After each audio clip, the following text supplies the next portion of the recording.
I think I'm just gonna go through this one whole thing without stopping, and then let's just see how this goes. I'm not a YouTuber, okay? Like, I'm sorry. Hi guys, welcome to my first ever YouTube video, or welcome to my YouTube channel officially. So today I'm going to be a story time of how I scammed. I don't like saying that, but I kind of scammed from my ex for cheating, lying, manipulating me, basically. Okay? So disclaimer, I know I put myself in this position. I should have seen all the red flags and all the warning signs, but yeah, so I put myself in this position, and I really just hope that if people watch this, that people kind of become a little more cautious on who will not like me. I was very naive. Like, I realized how naive I was as an 18-year-old, because obviously all 18-year-olds are pretty naive, pretty much. The timeline of this story spans from May of 2019 all the way to October of 2019. So the end of my senior year of high school all the way to like the start of the start of my college career. So during this, like the end of my senior year of high school, I got a server position at this new cool restaurant. It has a bowling alley, sports bar. It was pretty cool, right? And so when May finally came, it opened, and it was pretty cool. I started making my money. I met a lot of new people. And when I was a server, sorry for all the noise, but as a server, you are assigned these server assistants who would help you bus, who would help you run your food, run your drinks, blah, blah, blah, whatever you need if servers ever get overwhelmed. And so one of the server assistants that I had on one of my first days, or one of my first couple of weeks at this new job, was this guy. We'll call him Pablo. Pablo, he's older as a server assistant, because usually server assistants tend to be, but Pablo was basically older and kind of looked off being a server assistant. But I didn't know but he looked older, but I assumed that he was 17 or 16 because of his position.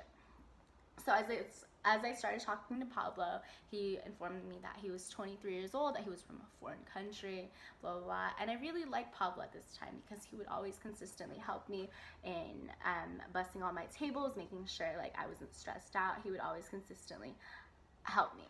Yeah, he would always consistently help me.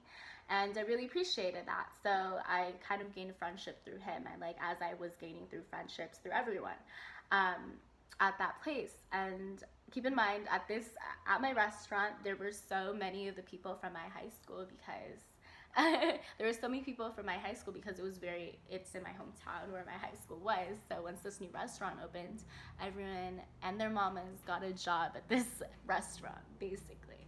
So I kind of got close to Pablo and got close to a lot of all these other server assistants and people that I didn't meet, while like in the mix of like this high school-esque kind of feel, because they were still high school. Like I think at the start of June, once we like kind of built a friendship, Pablo was asking, hey, do you want to hang out? And at that time, Pablo already told me that he was 23 years old, and I was like, I mean, that's kind of weird, like 23, 24, that's kind of like a 5-6 year gap to like hang out. That's kind of weird. And I also noticed he was kind of being a little flirty. You know how flirtatious people do. Basically all that shit happens, and then he asked me to go eat out with him, and I was like, I mean, that's not that bad of an idea, because I mean, I see you as a friend.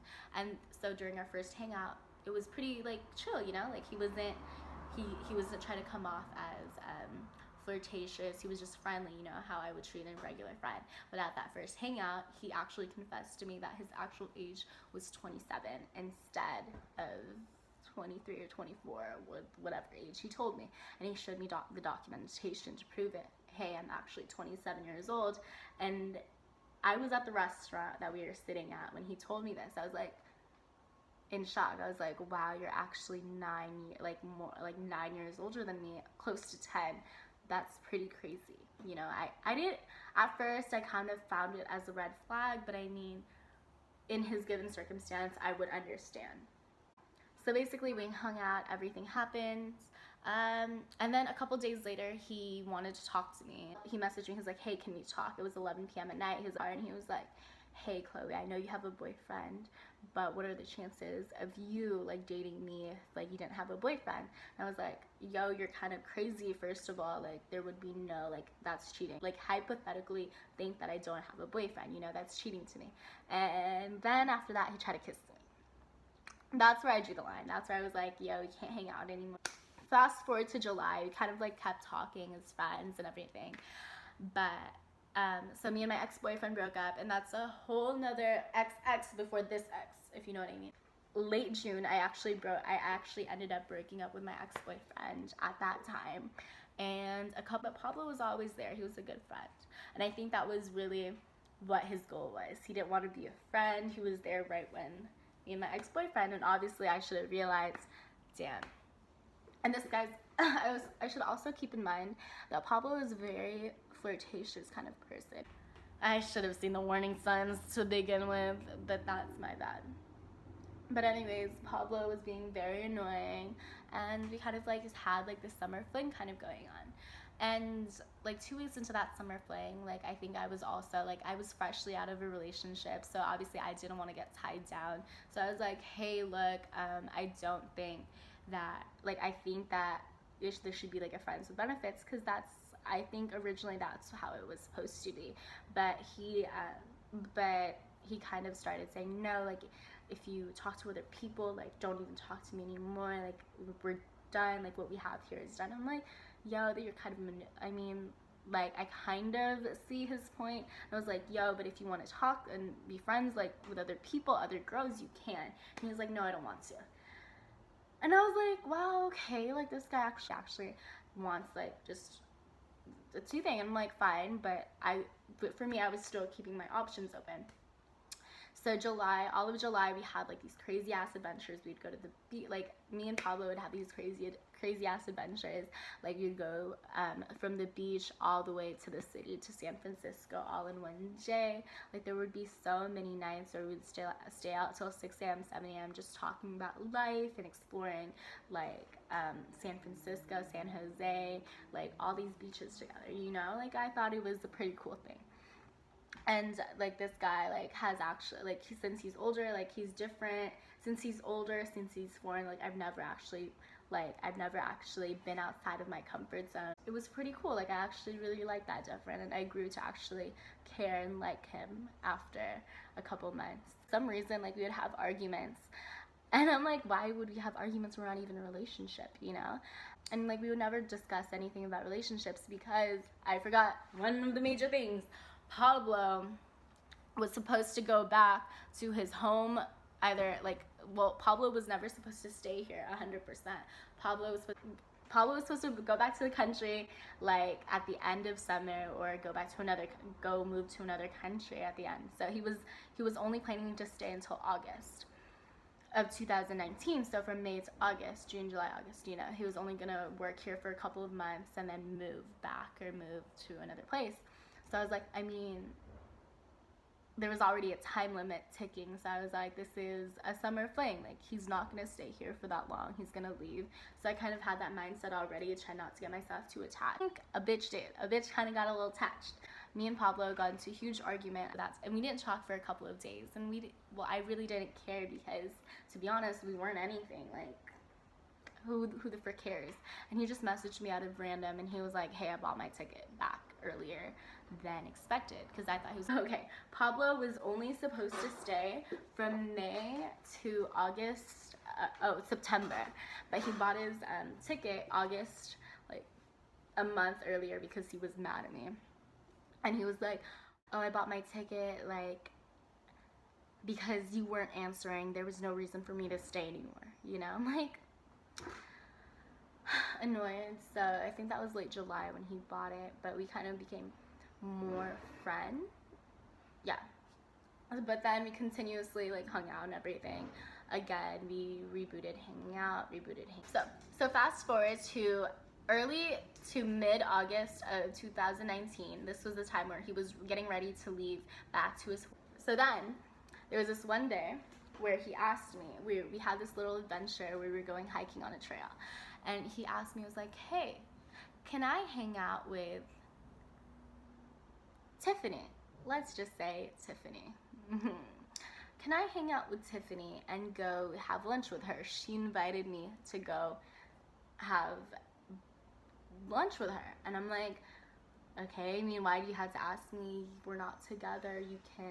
You can hang out with other people. You can eat out with other people. I don't care, because that's what I usually do. I mean, if I want to hang out or talk to another guy, I mean, I would still do it.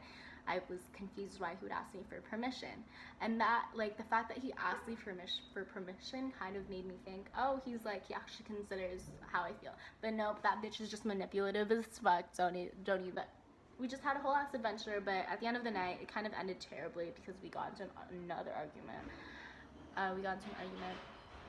So then the following day, he was gonna have lunch with this girl, Tiffany, and I'm like, okay, go for it.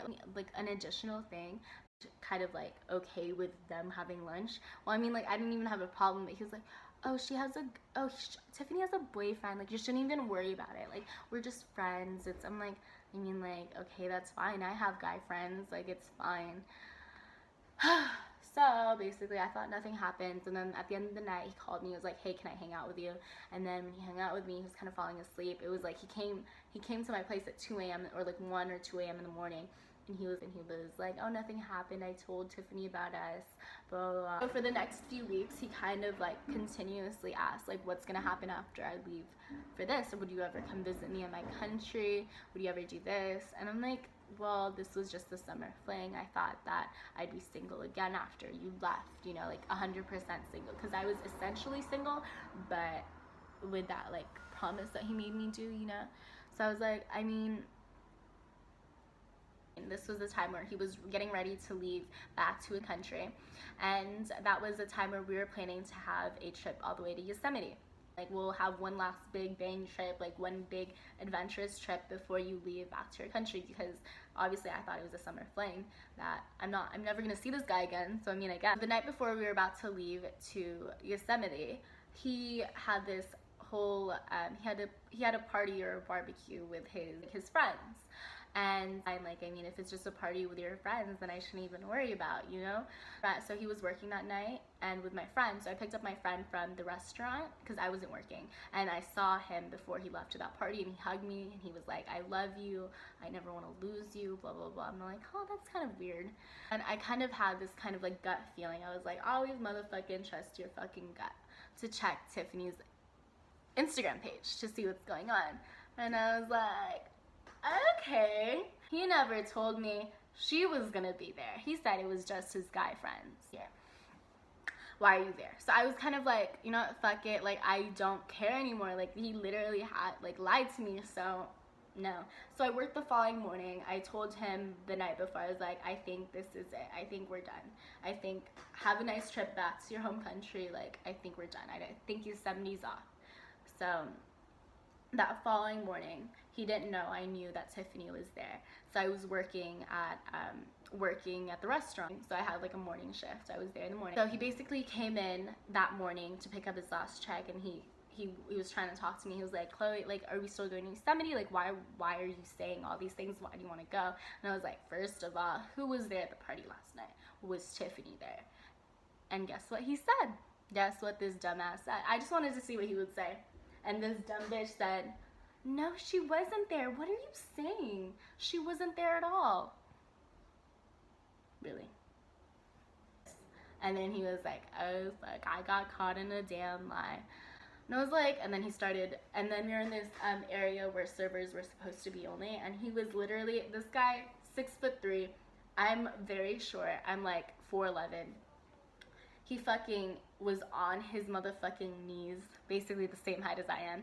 I was like, he was on his knees begging me to talk to him, and I'm like, you get 10 minutes after I'm done working at 4 p.m. Keep in mind, it was like 12 or 11. You have 10 minutes to explain to me everything after 4 p.m.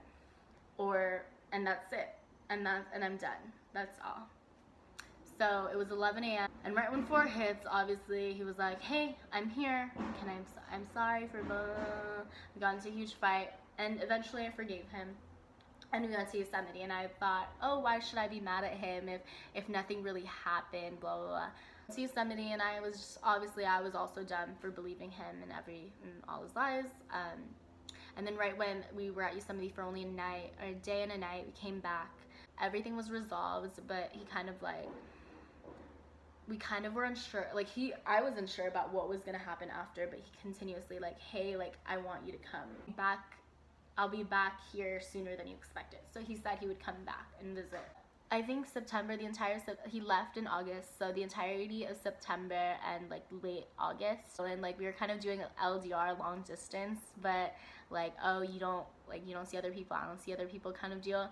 So he basically, when he was in his foreign country, he was consistently pressuring me to go visit him. So he bought my ticket all the way to visit him all the way over there, but unfortunately fortunately due to my passport problems, I wasn't able to make my flight. Oh, that's my brother. I'm not gonna be in the YouTube video.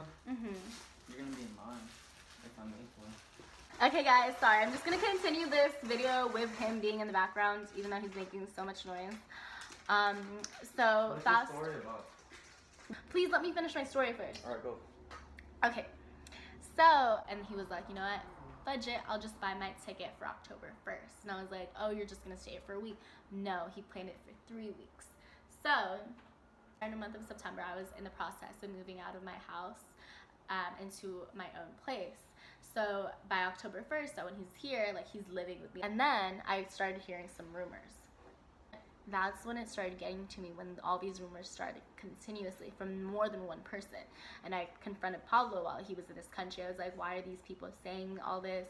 And then he would say, no, Chloe, like, I love you. Like, I'm 20, like, I'm way too old to be playing these games, blah, blah, blah. Like, you did so much for me. That was Tiffany. I was like, nah, don't worry about it. He already told me everything. Like, he didn't lie. Like, I believe him, you know? Like, why would I believe a girl that I barely know, you know? I think everything started escalating when I told him. I was like, okay, message her then. Clear it up. I'm tired of everyone coming up to me and saying, hey, Tiffany and him did this. You need to clear it up with her, because I'm not going to stick for this book. I'm not going to stick with this bullshit. And he was like, okay. So then, so he sent me the message, like he showed me their messages. He was consistently trying to message her, and he was like, why are you saying this and this? In short, while he was staying with me, while he was staying under my roof, he wasn't paying for any bills, he wasn't paying for anything, I found out that Tiffany actually came forward and messaged me after, like, our mutual friends, like one of our mutual friends, me and Tiffany had this mutual friend, or many mutual friends, who would relay our conversation back to one another, and those mutual friends would tell me, hey, it's actually legit. So, and Tiffany wants to talk to you. And I was like, okay, Tiffany, why? Message me then. And I did message her, and it took her a couple days to get back to me. And she eventually messaged me and told me everything that happened, and I will insert receipts here, what happened.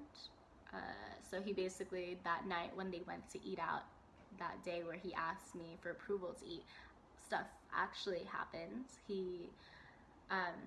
And then, which was crazy to me, because right after everything that happened, after they went out to get lunch and everything, and after they partied, he went to me. He went to my house. He went to visit me right after. Tiffany basically explained to me everything that happened, and I'm obviously not a sour bitch. I was like, okay, thank you so much for coming and telling me. I just wish she would have told me sooner.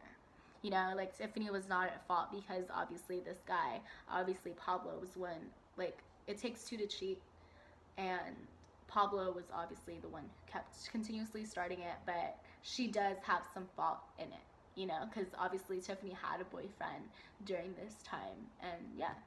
So once I found that out, I read it. I was at work, I saw that on my phone, she sent that to me, and Pablo was at my place. And he had my laptop, so he receives all of my messages that were, like, incoming and everything. And he read that message, what Tiffany sent. And then I was trying to be cool and not try to, like, say anything about, so I could just go off on him right when I came home. But he beat me to it. He messaged me, he was like, the keys are left, blah, blah, blah, here. And I was like, so he's not, he left. I had a feeling that he already left. So when I went back to my place, all of his stuff was gone. there was a note left on my laptop. I opened it and he was like, Chloe, I'm a cheater. I'm so sorry for everything. I never deserved you. Wish I could love you more. I'm like, nah. And when I read that, I was like, nah, fuck you. Who do you think you are? I literally did the most that I can for you, who is like such a manipulator, you know? And, but this is where I'm gonna get. So basically, during this time, he was working and he wanted me to send his money, part of his money that he accumulated here, and I would send it to his country because they don't want, I don't know, he didn't want it to be suspicious, him bringing loads amount of cash, obviously. So I was like, okay, I'll just keep it in my bank for you. When Tiffany messaged me everything, he left that note, he left with all of his stuff, knowing that I still have his money in my bank account. And I was like, damn, who really won here? I was like, who really won here? He cheated on me, or basically, well, it wasn't even cheating because we weren't together, but I gave him a roof, I drove him everywhere, I provided for his food and like basically everything. And yeah, so he left, but he did ask for his money back, and I told him, I was like, you really think you deserve your money after everything that happened? And he said, no, Chloe, keep the damn money. And I was like, yes, I will. Thank you. And here are the further and here are more, and this is my brother Sean. Say hi, Sean. So yeah, that is my story of how I scammed my ex for cheating and manipulating me.